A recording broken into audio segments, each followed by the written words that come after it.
In this episode, I will tell you why it is not safe in the Philippines, especially for foreigners.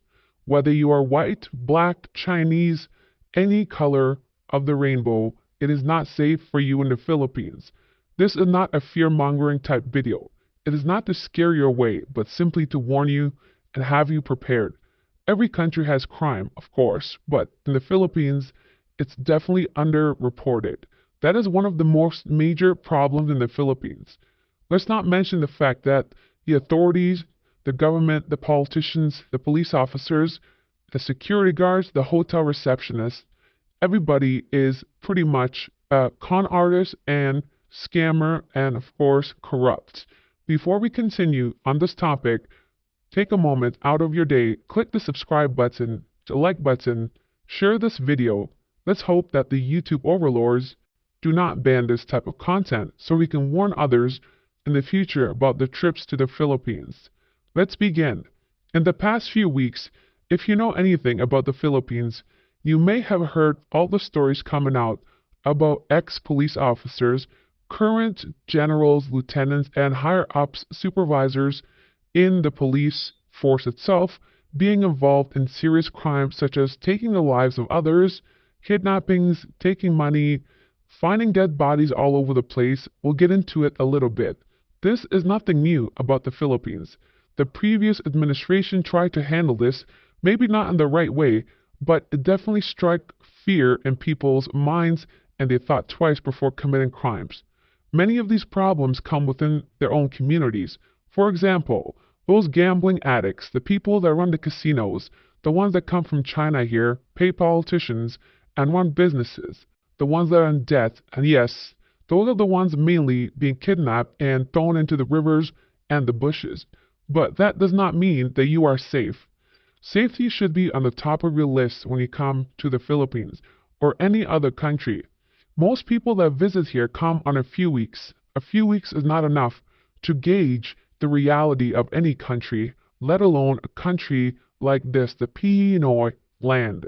The problem is people come here, stay at resorts, stay in expensive areas, spend a few dollars and think the country is safe because all they see is smiling faces, people waving and pretending that they are your friend just in hopes that you might give them a few pesos so they can go ahead and buy a beer, a Red Horse, sit down and have some Jollibees.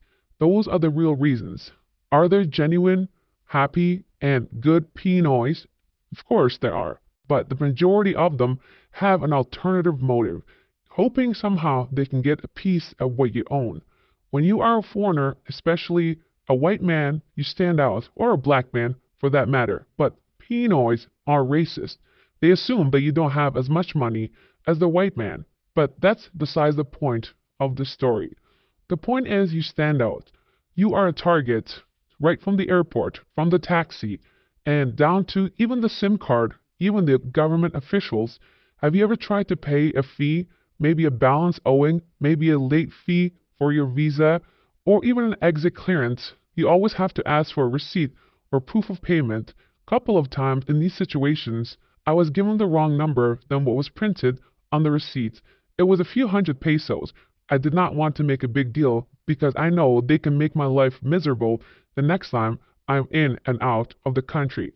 Let's move on. So, you get out of the airport, even the SIM cards for your phone, to have mobile data so you can communicate with your friends, or have a Google map, Google Translate your banking, or just to find your way to the hotel. They charge you approximately 1,500 pesos at the airport, when you can have the same amount of data on your phone for about 100 to 200 pesos. Let's say at most 400 pesos. That is a markup of 300% at least. Why do they do this at the airport? I understand that airports are a place where you do not go to save money, but the point is that is the first initial impression of a foreigner in that country, and it is not a good one. That is what happens in the Pinoy land. So you go to your hotel. If the receptionist has your information or even a room for you, if they don't try to bump you up to pay a little bit more, maybe some kind of fee, maybe some kind of deposit, the kids outside opening the hotel door for you, some homeless person trying to take your money. So you made it to the hotel. Now you have to wait for that person to text you so you can meet her. Let's get back to safety. The point is, even if you live in a nice hotel, the surrounding area can be very bad. Why do you think there are so many security guards everywhere you go? Security guards at Starbucks, security guards in front of the malls. Why do they check the bags? You might wonder, it's silly. It is not. These are all put in place because the reality is the Philippines, the Pinoy land, is not a safe country overall. The biggest issue is lack of accountability. When things like this happen, it is very rare that a police officer or a person of authority actually gets sentenced to prison. Usually, they get paid off or they pretend it does not happen. The reporting is horrible. There are so many human rights violations in the Philippines that the UN has cases, even to this day, open against the country itself, its government, the previous administration, and we all know about the corruption that happens even with the current administration. Let's continue on safety matter. When you go outside, you always have to watch your pockets, your wallet, your keys, your phone, your telephone. Good luck trying to take one of those PUVs, public utility vehicles. They're known as jeepneys. That's where most of this pickpocketing happens. They wave at you, they say hi to you, they start a conversation with you, while their friend reaches in your pocket and takes your stuff without you even knowing. Good luck trying to get that back. Once in a while, you might hear a story. Some person at the airport returns a bag full of money, but that's because they know there are CCTV cameras everywhere. They did not have the chance to take that money. If they could, they would. Let's not mention all the other problems that happen at these airports alone. Continuing on this topic, moving on to the serious crimes of kidnapping, torture, and of course, taking your life, it's not always groups and gangs of syndicates. Even if they are, they're usually teamed up with local Pinoys. How many of these are only foreigners? Very few of them. Look what happened to those Chinese businessmen that came here for business in a luxury vehicle. They were off easily. What happened to those 10 Malaysian, Vietnamese, Chinese, and other nationalities that were found outside in the ditch? I don't know. You tell me what happened with their lives. So many people just happen to lose their lives for such small reasons. Look at those two Australians and their Filipino cousin, I believe. I can't recall the relationship, but 3 people just died recently in a hotel because their ex-husband was so jealous that the woman left him, went to Australia, got married to another man. So when they returned to visit family, that was this man's opportunity. Somehow, he snuck into the luxury hotel and ended everyone's lives without ever being caught, even though there's supposed to be security, even though it's a luxury hotel, and even though you would feel safe. You would never think twice of anything like this happening. Unfortunately, these are the realities. People will tell you that the USA is much more dangerous, that there's more gun violence. That may be true, but ask yourself, what about the reporting? Who reports these numbers? How accurate are they? Plus, not everybody puts themselves in those situations. Many of the ones that happen in the Philippines are senseless, completely senseless. You don't know why something like this would happen to you or someone you know. It's nothing you would ever consider, but I'm telling you, these are the things that you have to consider and plan for in this land of the Pinoys. Leave your stories in the comment area. Has something like this happened to you or someone you know? Do you think the Philippines is a safe country that these vloggers will tell you that nothing ever happens to them? Let me tell you one more thing. Just because 1 or 2 people, or 100 people, or 1,000 people come to the Philippines for 4 weeks and nothing bad happens to them, that does not mean it will not happen to you. All it takes is one incident, and everything you've ever worked for can be completely gone. Keep those things in mind before thinking that this Pinoy land is completely safe. No country is, of course, completely safe, but don't let these people tell you it's the safest country on earth. It is time to read last video's best and worst comments. The best comment comes from Electro Sharp Turtle, who says, "Another great video. Always remember, never feed the trolls, especially the Filipino trolls." Thank you, sir. There are a couple other ones that are tied for the top comment with 17 likes. Filipino girlfriends are not free and very expensive. It is true. That's something I want to clear up. People can be happy, of course, paying for these women to have them live with them, have a relationship with them.